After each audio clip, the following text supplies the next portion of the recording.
guys, welcome back to my channel. It's your girl Yams. If you're new here, a very warm welcome to you. If you are returning, welcome back, girl. To all my new subscribers, I really hope you do subscribe and become a part of my family. I don't know why I feel so nervous. I feel so nervous actually doing this voiceover, but I think it's just because sharing a part of your personal life isn't always so easy, especially something as important as what I'm about to share with you guys right now. A lot of you guys may know the story already, but in this video I will be speaking as though you don't know the story, so just bear with me if you do. Just to get a few things out of the way, I am going to be doing a hair install on this hair from Amanda Hair. This video was sponsored by Amanda Hair, so thank you so much for Amanda Hair for sponsoring this video. Just a few things on this hair. This hair came in 24 inches. However, the closure was 14 inches if I'm not mistaken, so I didn't really like the fact that the closure was a lot shorter than the hair, because for me you could sort of see, and I didn't really enjoy that. I do like my closures just the same length as the hair. I think it works for short straight hair, but I don't think it works for curly hair. So what I did do is I cut this hair as well. Also, something to note, this hair does not come bleached. The knots aren't bleached. It is a bit customized, but I obviously had to go in and customize it just a little bit further, just to give off that natural illusion. As you can see, I did leave the bleach on for a bit longer than I should have, but it's not such a train smash. It's okay. I mean, I've worn this hair. I think I really like that whole short curly hair vibe. I think it's really, really nice, and I also think it's versatile because you can comb out the combs, the curls. If you follow me on Instagram, you would have seen that that's what I did after having filmed this video. And yeah, I'm not going to really talk too much about what I'm actually doing in the video. I will list all of the products in the description box, so if there's something that you need, it will be listed just in the order and in which they appear in the video. So first things first, for those that don't know me, I am Ngonyama. Well, my full name is Ketogushe Ngonyama. I'm from Durban initially, and so I don't know where to start really. I think let me just start at the point where I was in high school and I didn't really know what to do. I didn't know what I was gonna study. I've never really been the smartest person, but I've always known that I have it in me to work hard. And so in my matric year, that's exactly what I did. I really just set my mind to doing really well and achieving really great marks, because initially I really did want to get into VITS, which I did. The reason why I actually wanted to get into VITS was because my ex-boyfriend, which was the ultimate love of my life, was in UJ, and so I thought that it made sense for me to, come and join him up in Joburg, but I mean, obviously study as well. Funny thing is, we broke up in my matric year, so it didn't really work out the way in which I'd planned, but fortunately enough, I'd really worked hard enough to secure a place at VITS into accounting science. Now, I did not know I'd applied for accounting science, because that is a really hard degree to get into. And so when I kept seeing this XI on my portal when I go and check my application status, I was so nervous. Will I actually be able to achieve the marks required for me to get into that degree? And so I worked my butt off, and so anyway, eventually I did get into the degree, and fortunately, thank God, I got a few bursaries, and everything seemed to be set. And for me, that sort of was a confirmation that I'm on the right path, and this is what I'm supposed to be doing, even though I didn't really have an interest in accounting. But I knew that being a chartered accountant was something that would sort of set me straight and sort of, make me live comfortably, which is something that, I've always wanted. I don't really come from a well-off family. I come from single parent household. My mom's a teacher, and so for me, I didn't really have a choice. Like, I've always known that I didn't really have a choice in terms of whether I'm successful or not. I just knew that I had to be, but at the same time, I knew that I was like special a little bit, to a point where I'd call myself the golden girl. Anyway, fast forward, I eventually packed my bags, left Durban, and went to Joburg.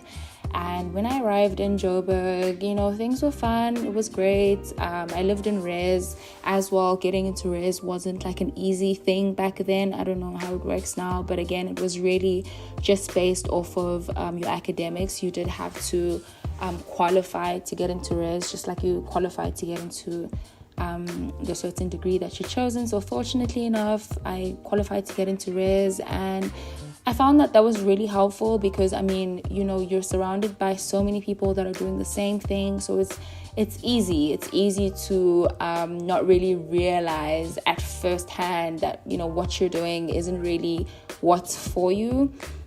So the first couple of years in university, it was sort of easy. I made a few friends. It was fine, but I'd always felt like just detached. I didn't feel like I was where I was supposed to be. And, being that young for me, I couldn't really put my finger on it because as well, when you're in university, there's a lot of distractions. You're going out, you're drinking, you have all of this freedom, but at the same time, no one really cares. So you just have to, you really just have to do everything on your own. So a huge part of it felt like, am I really not doing well in school because I suck or because of like this newly found freedom? But anyway, long story short, after 2 years, like my grades started dropping like just drastically. And then the next year I moved out of res and I started living off campus. Now, living off campus was a bit challenging just because it's not so convenient to get to class. It's not as convenient to go to the library in the AMs or late at nights and stuff, which is obviously what I was used to. But at the same time, it sort of gives you a lot of time to just think and connect with other people who are outside of what you're doing. And that's exactly what happened to me. I sort of knew at that point that I don't really like what I'm doing, but at the same time, I don't know what else I want to be doing, so I can't really change my degree, which was what a lot of people were doing. So I just continued with it, but I kept saying to my friends, and I was just like, I don't really like what I'm doing. I hate it here. And they're like, oh no, babe, you'll do better next time. And I'm just like, the thing is, I don't really want to do better, and for me, if I don't want to do something, then I just don't do it. So fast forward, I'm out of res. I'm living off campus. I'm interacting with a few people that are off campus that don't go to vets, freelancing and things like that, until eventually I met Cedric. I'm sure you guys know him. Everyday People Stories, and obviously Cedric is a photographer and he's a creative. So I met him and a few of his friends. Some of his friends had like this sort of boutique store, like a clothing store in, where was this place? In Newtown. And we chill there sometimes, and it really intrigued me that like people were out here just following their passions. Okay, before I moved out of res, I discovered a passion in makeup.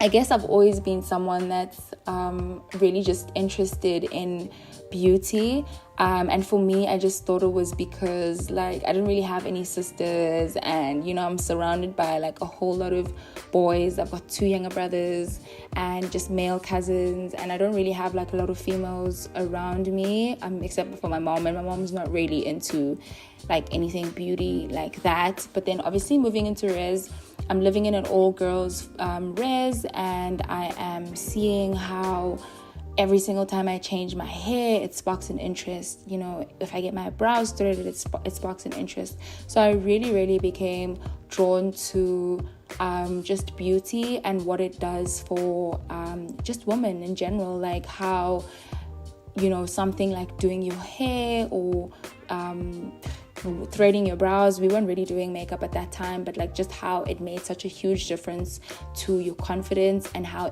everyone, you know, got so excited about it, until eventually I started, you know, viewing few videos on YouTube in the labs when I was meant to be studying. So I'd watch YouTube videos and I'd be like, oh my god, you know, they're so talented. When will I ever? I don't even have like the products, I don't have anything.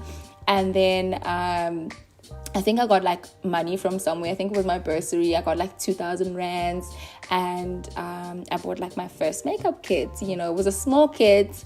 And then I called my friends and I just, you know, do makeup on them. And I started a page on Instagram, Sex Beauty. And yeah, I just post them there. But I sort of got like embarrassed a little bit because I was just like, oh my God, this is nowhere near where I want to be. And I'm like, oh, child, let me delete this because it is embarrassing. Like, it was so embarrassing. But so that was something that I really liked, but it was still at the back of my head. Anyway, back to meeting Cedric and his friends. And so, you know, I'm speaking to Cedric and he's like, oh, you know, you're so beautiful. And he took a couple of photos of me. And at the time, I didn't really even believe I was beautiful. I was just like, child, you be lying, you know, and stuff. But like, he really like said it and he seemed like he meant it. And, you know, he helped me sort of curate my Instagram. Like, he deleted all my random photos. Like, I had random photos of everything. I take photos of everything, literally everything and anything. And he's just like, what is this doing on your feed? What does this say about you? And so I was just like, I don't know. So I was just like, well, I don't really know. I mean, I like the photo. I think it's a nice photo. And I remember him and his friend Debocho literally sat down and deleted almost all of my photos on Instagram. And I was just like, well, damn, you know. So then I started paying a little bit more attention to my Instagram. I started taking, you know, nicer photos and stuff. And I'd always send them to him and be like, oh, do you like this? It was nice. And he was like, yeah, it's really, really nice. And then I really got into that Brum space. Like one of my friends was working at a store in Brum Anatomy. And she was like really into fashion and just, you know, sneakers and everything like creative and stuff. And for me, like the only thing I'd known really was just school and accounting and, you know, maths and stuff. So seeing that really, you know, intrigued me. And it really made me feel like I can be. And I remember this one day we were at Anatomy with my friend that was working there, and she's like, yeah, so like what do you want to do essentially? And I'm just like, yeah, you know, I just want to be a makeup artist. Like, I know it sounds kind of weird, but you know, I really just want to be like a dope ass makeup artist. Like, I want to be one of the best in the country. And she was just like, wow, that's so amazing. And I'm just like, yeah, like I can't believe I even said it, you know, because at the time it seemed so far-fetched. I didn't have anything, but that's I knew that's where I wanted to be. At that point, I still didn't think that it was something that I could make a living out of, to a point where I could like drop out of school and do that. So anyway, you know, months went by, and I just found myself like just deeper and deeper in some sort of depression. I didn't know it was depression at the time, but I knew that I was like extremely unhappy, and I knew that I felt so lifeless. I didn't feel like I was where I needed to be. Every day was just, you know, walking and I was just walking around and just going through the motions. Like, I was just aimlessly walking through life, and I knew that there had to be more to life than that. Like, that's something that I knew so deep in my heart, that if I died today or tomorrow, I would be so unhappy because I felt like I was not where I was supposed to be. And a few months, weeks down the line, that feeling got really, stronger and stronger and stronger until I got to a point where I couldn't take it anymore. And I got to a point where I was so depressed. I wasn't leaving my room. I wasn't leaving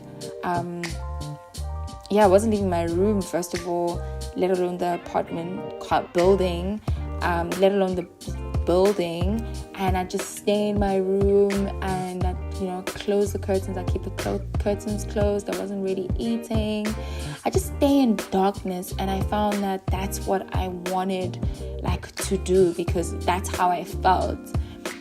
And one night it just got so overwhelming that I was low-key suicidal those couple of weeks. I honestly just wanted to end my life, because I've never felt so empty. I really felt empty, and I felt like I was in this deep, dark hole that no one could get me out of, but I just wanted to go home.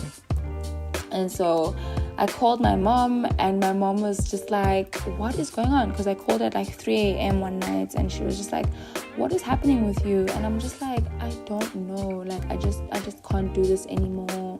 And the only reason why I actually still even am alive or still want to be alive is because I just know that it would hurt you so much to lose me. But I don't feel alive, even though I am alive. And she was just like, oh my God, that's so terrible to hear. Come home. And so I did. The next morning, I flew back to Durban, and I just got home and I just cried, She's like, what's going on? Is school hard? And I'm like, yeah, I get school being hard, but at the same time, I don't want to do it. So I think there's that, but at the same time, I just don't want to do it anymore. And it seems like I can't let go of it, because I don't know what else I should be doing or what else I want to be doing. And she was just like, well, I don't know what's going on with you, girl. I don't know. So she called my gran, and obviously, Black people, my gran thought I was being bewitched. She took me to a sangoma, and she was just like, I don't know what's going on with this child. Can you sort it out? And there was nothing wrong with me until I started seeking medical attention. I went to my GP, and he referred me to someone, and I started seeing someone. So I was at home for about a few weeks. I was at home for about almost a month. But bear in mind, this is also a month where I'm supposed to be writing just September tests. I forgot what they're called. So anyway, I eventually went back to Joburg because I was feeling a lot better, and I thought that maybe I could give it another try, and things will be okay. And so I went back to Joburg, and I went back to school. But then I realized that actually I really don't want to do this. It's almost like I had the confidence. I finally had the confidence to just let it go. But at the same time, I still didn't know what I wanted to do. So I stayed in Joburg up until my lease ended, which was in December. And so I started applying for just makeup jobs. I remember I applied for jobs at MAC, which I was declined. And eventually I got a job at a makeup studio in Sandton. And that's what I was doing just after the school term. I remember everyone had gone home, and I stayed for as long as I could, just as long as my lease ended.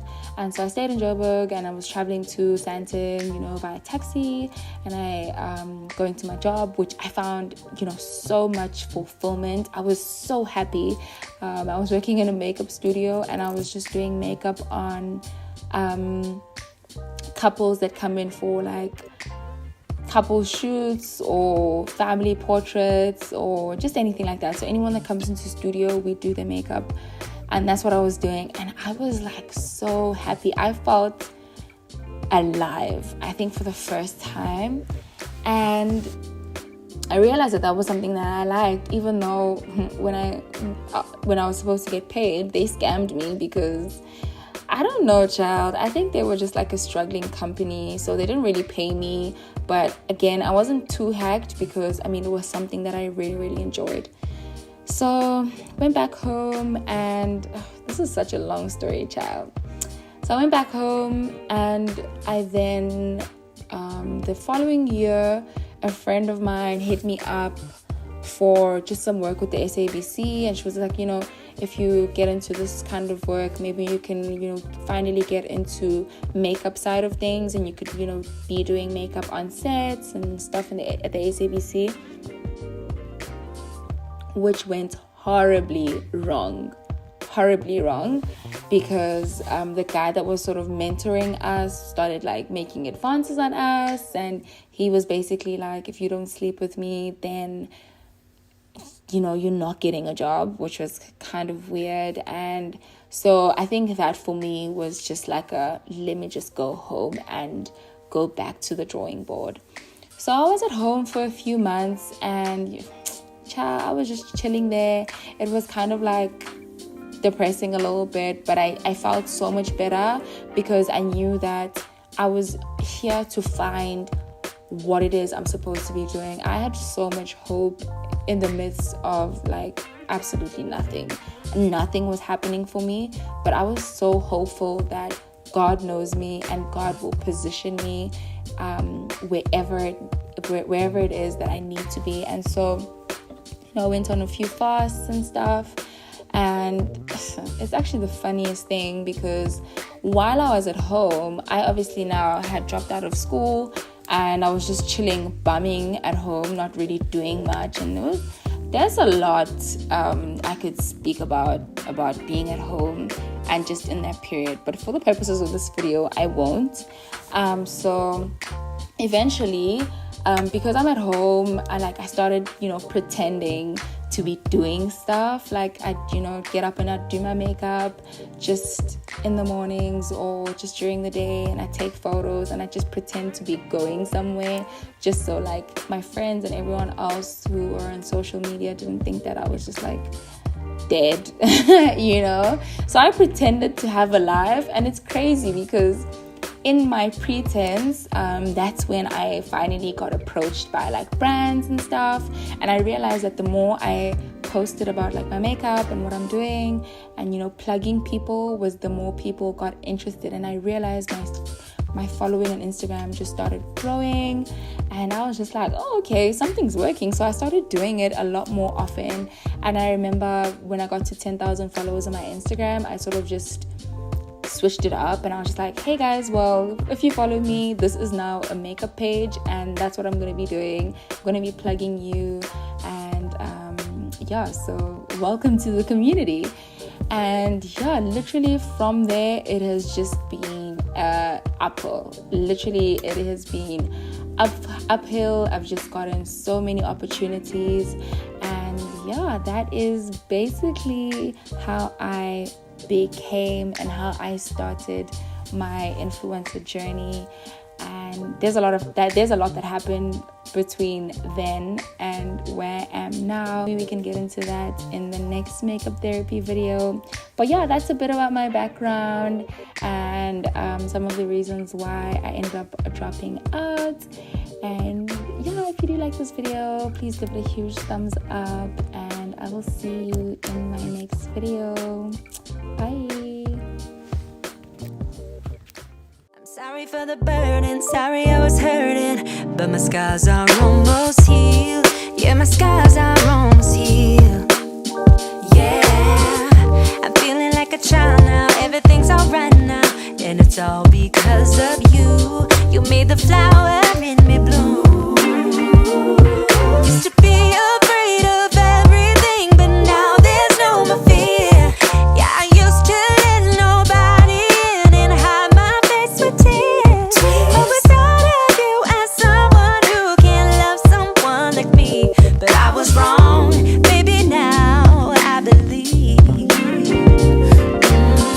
You and me must be right. Something's in the air, I can feel it now. You and me must do something right.